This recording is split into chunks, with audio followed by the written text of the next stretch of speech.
আমরা সকলে এই জুলাই সনদ বাস্তবায়নের কথা বলছি, যে সনদের ব্যাপারে আমরা সকল দল একমত হয়ে স্বাক্ষর করেছি, যে সংস্কারের বিষয়ে প্রায় 70% জনগণ হ্যাঁ ভোট দিয়েছে। কিন্তু আজকে সেই সনদ কিভাবে বাস্তবায়িত হবে সেটা নিয়ে ধোঁয়াশা তৈরি হয়েছে। বাস্তবায়ন সংক্রান্ত রাষ্ট্রপতির আদেশ নিয়ে আজকেও এই সংসদে কথা হয়েছে। মাননীয় সংসদ সদস্য স্বরাষ্ট্রমন্ত্রী সালাউদ্দিন সাহেব বললেন, এই আদেশটি না আইন না অধ্যাদেশ। এটি অধ্যাদেশ না মাননীয় স্পিকার। সংবিধানের 93 অনুচ্ছেদ অনুযায়ী কোনটা অধ্যাদেশ এটা নির্ধারিত হয়েছে, কিন্তু এটা আইন মাননীয় স্পিকার। এবং আইনের যে সংজ্ঞাটা এটা আমাদেরকে সংবিধান থেকেই নিতে হবে, বাইরের থেকে না নিলে চলবে না। এই আইন কি এই ব্যাপারে সংবিধানে সুস্পষ্টভাবে 152 নম্বর অনুচ্ছেদে বলা হয়েছে, সেটা আমি একটু পড়ছি। আইন অর্থ কোনো আইন, অধ্যাদেশ, আদেশ। সুতরাং সকল আদেশ, সেই আদেশগুলা যেগুলো রাষ্ট্রপতি দিয়ে থাকেন সেগুলা আইন এই সংবিধান অনুযায়ী।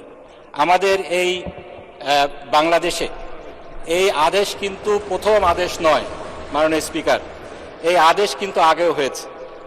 আমাদের দেশে 1972 সালে, 71 এবং 72 সালে 155টির বেশি আদেশ হয়েছিল, যেগুলো এখনো আইন হিসাবে বলবৎ রয়েছে।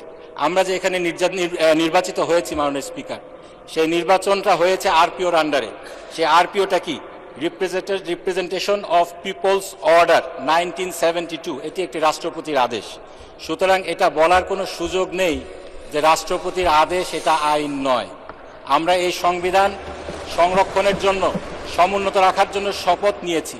এই সংবিধান অনুযায়ী যেটা আইন সেটা আমাদেরকে মানতে হবে। এই রাষ্ট্রপতির আদেশ একটি আইন, এটা আমাদেরকে মানতে হবে। এই আইনের ব্যত্যয় যারা ঘটিয়েছেন তারা আইন ভঙ্গ করেছেন। আজকে আইন অনুযায়ী 30 দিনের মধ্যে এই সংস্কার পরিষদ ডাকার কথা ছিল।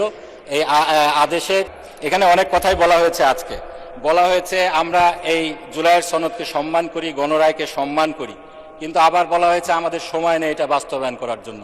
আসলে আমরা যদি সম্মান করি তাহলে সময় কেন থাকবে না? আমাদেরকে সময় বের করতে হবে, জুলাইয়ের সনদ আমাদেরকে বাস্তবায়ন করতে হবে। এই সংসদে আমরা সংবিধান সংশোধন করে আমরা এটা বাস্তবায়ন করতে পারবো না।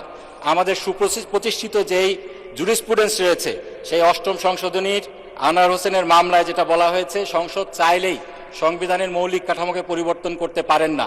8ম সংশোধনীর স্পেসিফিক যেই বিষয়টি ছিল সেটি ছিল এই বিচার বিভাগকে বিকেন্দ্রীকরণ। সেই বিষয়টি কিন্তু আমাদের সেই অধ্যাদেশের মধ্যেও এসেছে। আমরা গণভোট সেই বিষয় দিয়েছি, জুলাই সনদের মধ্যেও রয়েছে। সেখানে আমরা যদি আবার একই বিষয়কে সংসদে সংশোধন করি, সেই আনোয়ার চৌধুরীর 8ম সংশোধনীর মামলা রায় কোথায় যাবে? আমরা আরও বলেছিলাম যে 5ম সংশোধনীতে যেটা বলা হয়েছে রাষ্ট্রের মৌলিক নীতিমালাগুলোকে পরিবর্তন করা।